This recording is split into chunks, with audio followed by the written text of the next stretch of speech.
Hey guys, welcome back to Unlockable Character. I apologize for being gone for a few months. Started a new job, traveled to Germany and also to Armenia. So been traveling, but really excited to get the channel up and going. Thank you so much for the comments and for the views. The first video has over 120,000 views, which I would have never imagined happening. So I'm excited to keep this going. So I wanted to do an intro about who I am, what the channel is going to be about, and also a review about the car. So yeah. Hope you guys are excited to watch. Alright guys, so quickly about me. I've been in Atlanta for almost 5 years now, Boston for 9 years before that. Lived all over the US, India, and Sri Lanka. I'm 31. I work in AI currently, and this channel is going to be a way for me to express my wisdom, my thoughts on cars, fitness, culture, technology, some music, and really just give back in terms of knowledge that I've learned over time, and hopefully provide entertaining clips too, because Atlanta's a really fun place. We have a lot of motorsport activities to attend, and I'm plugged in with a lot of the local groups. So first thing, shout out, first of all, DDATL Exotics. Shout out a lot of shops in the area: Solo Motorsports, Eurofed, High Tech Motorsports, ANA Performance, TS1, Auto House Social. I'm sure I'm missing a few, but Excel Motorsports, which isn't around anymore, but Alan, love you, dude. Adonis at Vivant Auto Detail, which is now relaunched. I think it's called V2. Shout out Adonis. A lot of these guys I met in the summer of 2020 when I bought a GT3. It was a lemon title GT3 that I bought from a Hyundai dealership, and the engine had been replaced, and it had sat for over 200 days, so no one was touching this GT3. It was a 2015 with like 27,000 miles. So I came in, I sold my Q60, sold my Kia Stinger, and bought this GT3, and that just unlocked a whole new world in Atlanta during the pandemic, which, if you remember, the highways were empty, streets were empty, so it was kind of a playground. But yeah, this channel today and for this video kind of wanted to cover what we'll be covering going forward, which is all those categories that I mentioned in the beginning, but also for today, do a review of this 2024 M4 Competition. And this is my second G82. I had a 2021 rear-wheel drive. So I've learned a lot about the platform. Learned about what mods to put on, what not to do twice, and also a lot of quirks and features of iDrive 7 and now iDrive 8. So I'm really excited to share this review with you guys and then continue this journey with this channel. Alright guys, let's start with the interior. So a 2024 M4 will get iDrive 8, which comes with a new widescreen display that stretches the whole length of the dash pretty much until the passenger side. It's really two screens. You have the driver's cockpit view, and then you have all your infotainment and apps. It's really cool, it's really customizable. The maps are also much larger. And if you're wondering, I put essentially a screen protector on this. It's satin PPF, so shout out Drew at Precision Window Tint and Film. He did the PPF and the tint on the car. But yeah, getting into iDrive 8 from iDrive 7, it took a little bit of learning. I'm not gonna lie. You don't have your shortcuts anymore, so those numbered shortcut buttons, but you do have the ability to set shortcuts still. So you can swipe down from the screen and then set shortcuts. So these are mine. You can also use the dial, and shout out my girlfriend who created this hymn sticker for me. If you guys realize that after I think 22, BMW removed the M4 and M3 Competition sticker here for some reason, probably cost cutting. But anyway, you can also get to your shortcuts by clicking up on this dial here, which is a nice feature when you don't want to use the touchscreen, because this can be a little iffy. Another thing is that climate has been removed from buttons, and you always have climate menu in the middle of the screen. So it's a little bit annoying. You actually have to go in there and then click all climate functions off if you want to turn on your AC, turn it off. I've actually made that a shortcut, because as a toggle, you can actually save that into your shortcut menu. So, little tip there. I have Spotify, Maps and CarPlay, the head-up display, turning on and off the climate functions, setup, which is setting up the M1 and M2, weather, sound, you know, changing up the sound settings, and M Drift Analyzer, which pretty much immediately puts the car into two-wheel drive mode and starts the sequence for scoring your drifts, which is kind of fun. So tips when building your 2024, 2025 M4. First one is, if you want to get the most out of the car, you should spec the xDrive Professional. I think it's $900.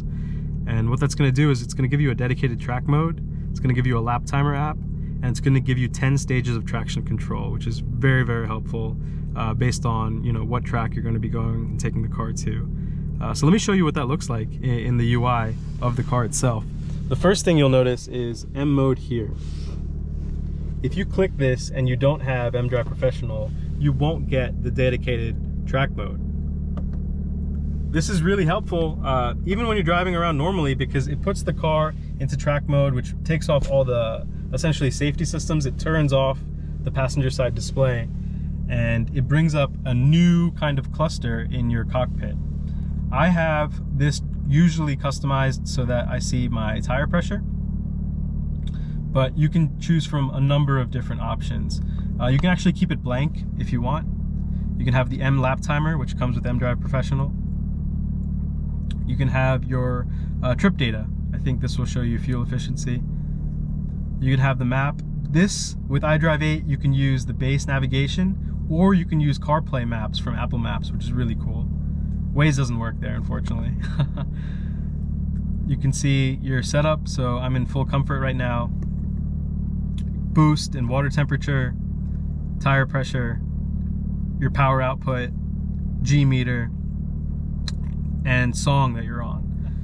Another thing that I would really recommend is when you get the car to go in and customize your setup. So I actually have that saved as a shortcut. And setup will change your M1 and your M2 buttons. I really like to keep M1 really very sporty. So engine Sport Plus, transmission S3, which is the fastest shifting speed. I keep the chassis in comfort and steering in comfort. That's just myself, you know. I do have a lowering setup on the car, which I'll touch on. And around Atlanta, keeping it in sport can be very, very stiff and very firm on these roads. So I go for comfort. Brake sport, DSC off, four-wheel drive sport, start stop off, and then the M sound on. I do have an exhaust on this car. I will touch on that later as well. M2 is my rear-wheel drive mode. So M1, all-wheel drive sport settings, M2, some sport settings, rear-wheel drive, traction control, and DSC off. So this is my fun mode. I actually normally just drive around in M2 because you can really feel the car more when it's in full rear-wheel drive, and it doesn't cut the exhaust. Even in four-wheel drive sport, you know, it sounds actually better in rear-wheel drive than four-wheel drive sport, believe it or not. And I think there's still some, you know, stability and that all-wheel drive system kicking in a little bit when you have four-wheel drive sport selected. So again, now in 2024, you're going to get a warning. So you have to press this twice and see the warning before you change the setting. If you can hear the exhaust opened up, I have a MAD mid-pipe, single mid-pipe, non-resonated, and I have the Fat Boy MAD catless downpipes on the car. I have an O2 sensor plug-in, so I don't have a check engine light. The car's not tuned yet. Can't wait to get it tuned, but it still has the valve. So, you know, you can go from pretty much stock sounding to extremely loud at the touch of a button, which is really nice. I've put everything back into the M road mode just to show you guys a few more quirks. So I have maps right now in the middle of the cluster, and with iDrive 8, when you go into CarPlay, and you can use Android Auto as well if you have Google Maps. For CarPlay, it's Apple Maps, and when you click that, your actual menu selection, let's say if I select a destination here, what this will do is this will change your cluster maps to Apple Maps, and that's really, really cool. I think that's an awesome feature of iDrive 8 that you don't get in iDrive 7. What's really funny is you can actually keep Apple Maps here, and you can open up Waze at the same time, and what you can do is pretty much have Waze on your right and Apple Maps on your left if you want to do that to get the most amount of information possible, which again is not possible in iDrive 7. There's a few things that I've done to the infotainment system that involves coding and I will have a dedicated video for that. So I have loaded up a different sound profile. It's the Bowers & Wilkins sound profile, even though this is a Harman Kardon system, and I think it sounds better. I'll touch on turning off and turning on active sound design, which is the artificially piped exhaust noise, and the effects on the sound system, because I'm sure there's audiophiles out there that want to know, what that's like. I'll share my equalizer settings as well, and then a few other quirks. So you can change the ambient lighting to a color of your choice, and we'll just explore what that process is like in a different video, because I'm sure a lot of you guys are interested. All right, so enough about the inside of the car. Let's go outside and check out what I've done.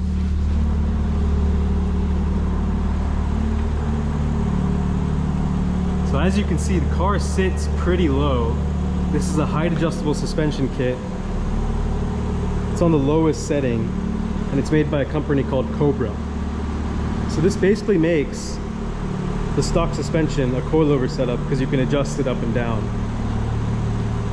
I also have 20mm spacers all the way around, and I found that that's the best fit that you can really achieve on either the stock Pirellis or the stock Michelins with the stock 19-20-inch staggered setup. So it only rubs a little bit. I still have my fenders and the air ducts. It only rubs a little bit at maximum lock. One thing about lowering this car is if you lower it this much, you really should get adjustable outer tie rods. They help with bump steer. SPL makes a set.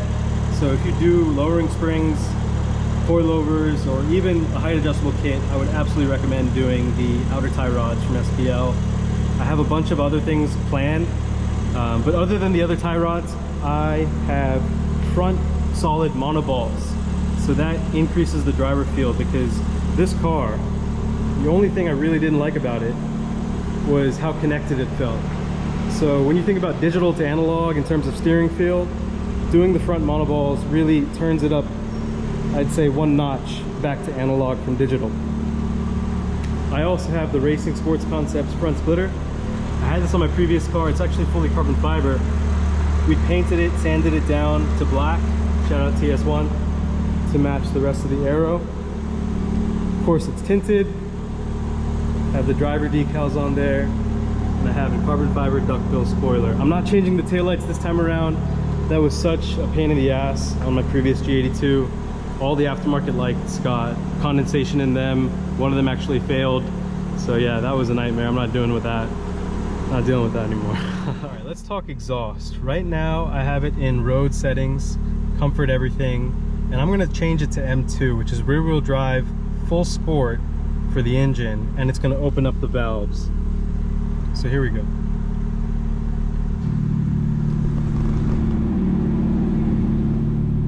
You should notice that rumbling. The valves have opened. Closed. Open. Closed. Now, let me give you a little taste of what it's like with the valves closed. So still a little bit loud. That's a single mid pipe and the catless downpipes. Let's open the valves.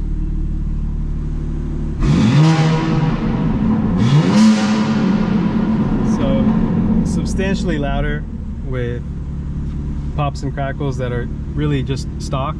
That's what it sounds like when the car is not tuned. I will tune this on MHD Plus. That is coming out soon, so that's going to unlock a lot of new features like rolling anti-lag, true flex fuel, so you can run any e-content that you like. So I will do a video when the car is tuned. But for the rest of today, I'm going to actually do some driving footage, and I hope you guys enjoy. Alright guys, I got the GoPro on, heading back from Avalon to Atlanta. Hopefully I can capture this drive with you guys. Shout out to a few of my friends who told me not to play music during these videos because you get copyright strikes. Although I'd love to share some playlists with you guys in another video, because music is definitely something that we will touch on. So as you can see, I have it in track mode, I have Waze open, and right now everything is in comfort settings. I'm not in M1 or M2, so I'm just in the standard mode. But I will turn things up once we start driving.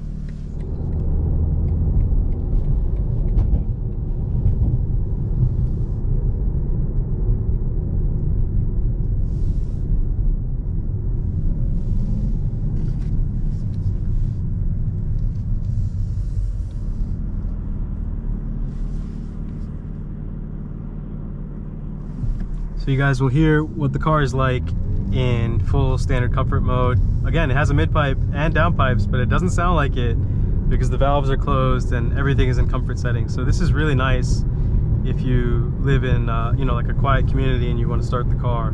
You absolutely can. It's not going to wake people up. You can tune out a cold start as well, so that's definitely nice to have. But I think going with a single mid pipe and catless down pipes is really the way to go with these cars. You don't really gain much from doing a cat back, and you may lose your valves. So it's really nice to keep the valves and get all the performance benefits and also weight benefits, because a single mid pipe weighs a lot less than the stock dual setup. And also catless down pipes weigh less because they don't have catalytic converters on them. So you are losing some weight when you do that. If you do catless down pipes, there is a company called Big Daddy's Garage. They make mini oxygen spacers. They almost are like mini cats. And you just screw them in to the downpipe at the O2 bung, and it tricks the car into not throwing a check engine light. So I've driven this for a few thousand miles now with the downpipes and no problem.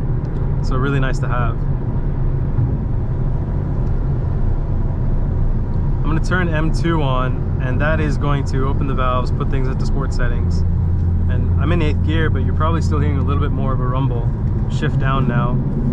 And what I didn't mention is I flashed XHP on this car, which is the transmission software to make it shift faster. So this is stage 3 with a few custom settings that I've put in. And I think that would be a great video as well. So I'll cover that in a different video, which is flashing your transmission, because you don't need to unlock anything. You don't need to take your ECU out and send it to Finland. You can do this on any car, any model year, which is really nice for the G80 and the G82. I also think it just gives you a much more raw feeling. In M2, I actually keep it in the second fastest shift speed setting, because the fastest shedding is just so aggressive, and so I keep that for my M1 to be as aggressive as possible. But M2, I like to dial it back just a little bit, because sometimes when you shift at the fastest shift setting, it actually upsets the stability of the car, believe it or not.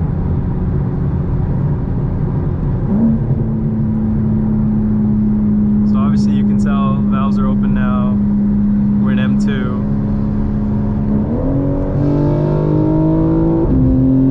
I think the car sounds fantastic. You do have to a little bit relearn your closing distances, because when you have noise in a performance car, it makes everything more visceral. So you're gaining performance, you're gaining sound, and when you're driving, you do have to relearn, you know, your closing distance on other cars, something to keep in mind. Downpipes probably add 40-50 horsepower without a tune, believe it or not. A mid-pipe will probably gain you maybe 5, 10, maybe 15 horsepower. This thing isn't tuned yet, so I can't wait to see the before and after. But as it stands, I think OEM Plus for what I did is the height adjustable kit from Cobra Suspension, 20mm spacers all the way around, the bump steer adjustable outer tie rods from SPL, the Racing Sports Concepts front lip, the ducktail spoiler, and from Mastery of Art and Design, MAD, the single non-resonated mid-pipe, and the catless downpipes, and then the Big Daddy's Garage O2 mini cats with the catless downpipes to prevent the check engine light, and then of course the XHP stage 3 flash. I think a combination of these things really wake the car up. And I can't believe I forgot the front monoball bushings, which replaces the rubber monoballs. I will link all of these parts in the bottom of the video in the description, so you guys can see what this OEM Plus build is like. And then I do have things planned for when the car is tuned, so I can't wait to show you guys that as well.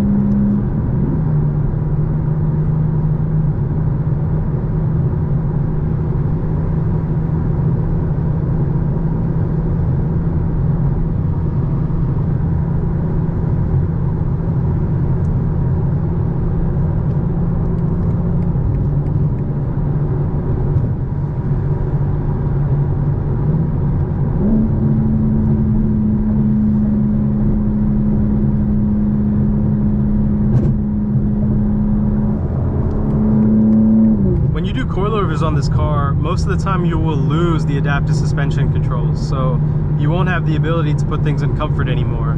I had KW V3s on my previous G82, and I had to get essentially a kit that canceled the suspension codes when you remove the adaptive suspension.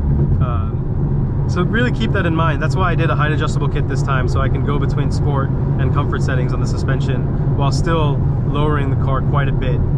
The Cobra suspension, I think, goes the lowest of any lowering spring or height adjustable kit that I've seen. That's why I actually ordered it, and it's held up really well so far.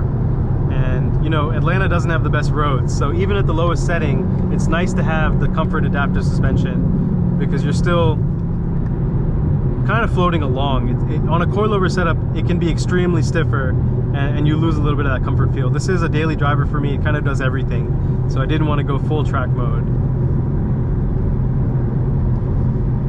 I'm running 93 octane right now, but once I tune the car, I will run an ethanol blend, and I'll get a flex fuel kit so that I can know what the content is. MHD will allow you to actually understand what ethanol content you are within your gauge. So the RPMs, I believe it's the cruise control button when you hold it up or down, it'll change the RPMs to an ethanol content gauge, and you'll see what the content is.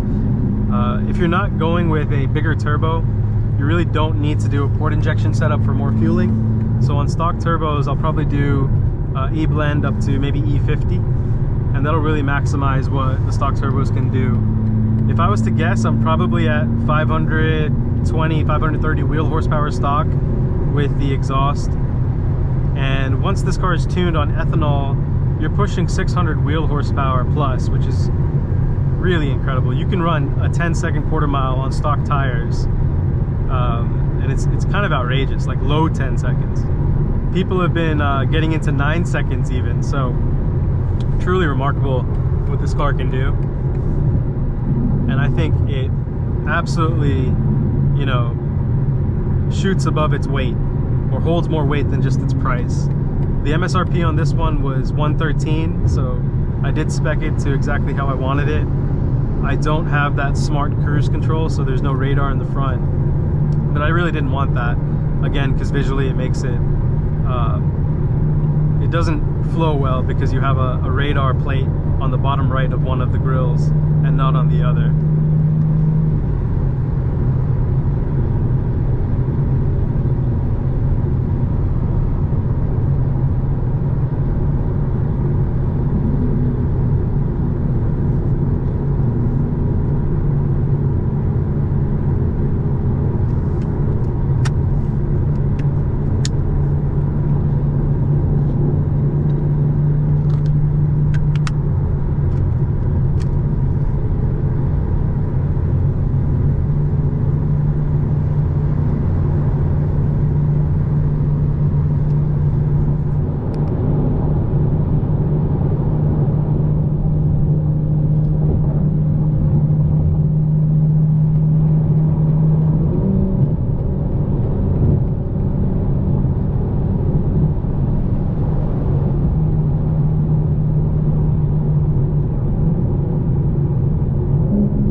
A little bit, get the sound from the outside. I don't want too much wind noise for you guys, but I do want you guys to hear the exhaust.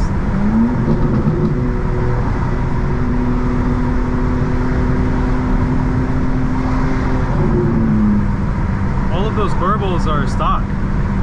So when I tune the car, I don't want too many cracks and bangs. I do want pops, especially on the shifts, but I don't want a continuous, you know, popcorn tune or anything like that. And it's nice, with MHD you can adjust the burbles.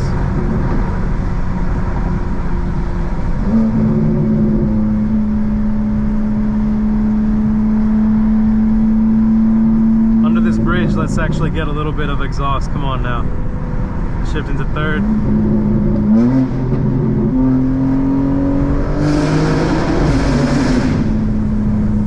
Again, that's rear-wheel drive mode, so all-wheel drive would be faster, but you don't get as much of an exhaust note, I've discovered, when you're in all-wheel drive, even four-wheel drive sport.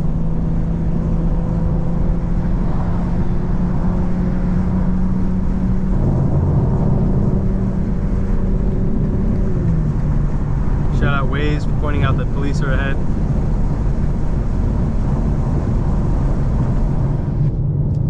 So now I'm still in M2, but I can turn off the exhaust and it sounds so peaceful. Even when you're downshifting, you're not getting those pops and bangs anymore. It's really smooth. So you can be in a sport setup and just turn your exhaust off, and it allows you to really be stealthy, especially when you're going, you know, coming up on a hidden police officer. Just cruise by with your exhaust off. So that's why when people do a catback exhaust, I recommend trying to keep valves or doing a valved catback. But overall, you're not going to gain much. It's going to be a lot louder, but it may not sound as good. I think a mid pipe and 2 down pipes, that's the setup to go for. But of course, everyone has their, you know, opinion, and I know if you want to lose as much weight as possible, you'll do a titanium setup. So, you know, no shade there. I do think titanium setups sound really high-pitched and raspy. So again, if you do that, it's really about, are you going to add resonators and try to deepen the tone? The mid pipe I got from Mastery of Art and Design is non-resonated, but you can get a resonated option. It came out after I bought mine, and I think that would even sound even a little bit better. It's going to be deeper. And for these cars, deeper is better. You do not want a high, shrill, sharp exhaust note.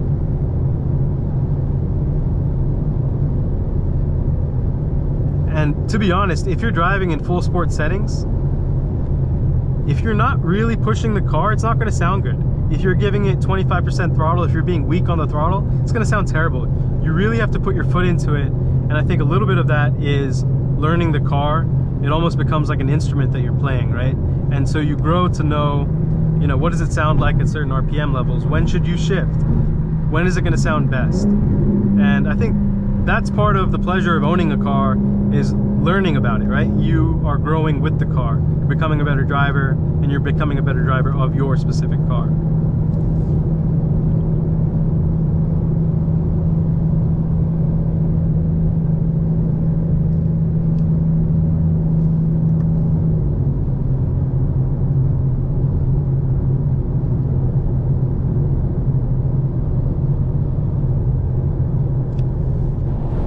Some tunnels coming up here. This is going underneath Buckhead. It's one of my favorite places to just let the exhaust sing a little bit. I like to give myself space. There's usually a traffic jam in front of here, but you can still give it a little juice.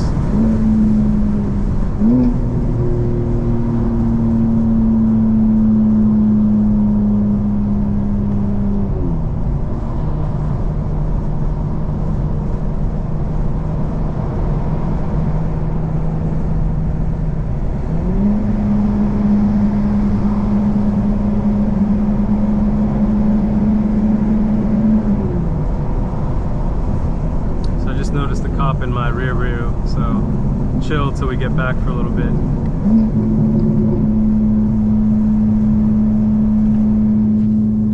So here we go. I'm going to turn the exhaust off, and you can notice an immediate drop in noise. And when you shift, again, there's no cracks and no cracks and pops. So really nice. And a great way to, you know, tone down the volume when you want to be stealthy.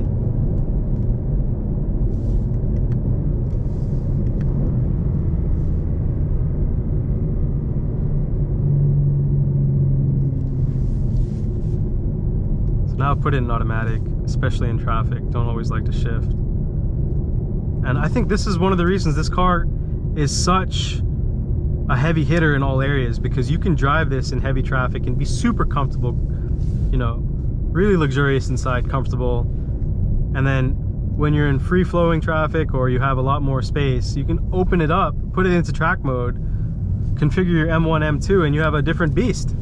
And it's all in one car. And I think once you learn that, you really learn how to drive this car.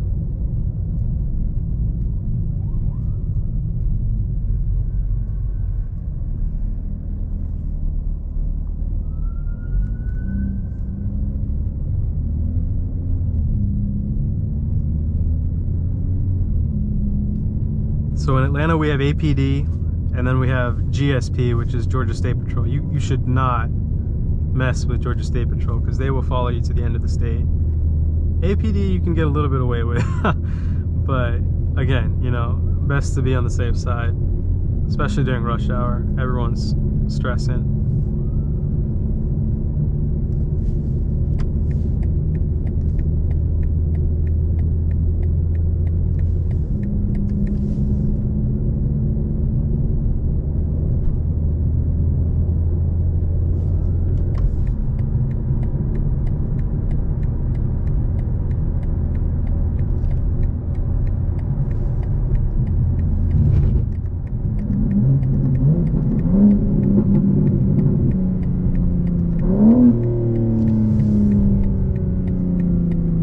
I also don't always like to shift down to first unless you really need to. It saves a shift. It's an extremely hard downshift. The car will shift down for you, and then you can take off in second gear, which saves an upshift and make things a little bit, you know, more comfortable, because you're getting a lot of torque down low with this car. And to manage it and to be more comfortable, I definitely think shifting up to second before you take off is a good idea.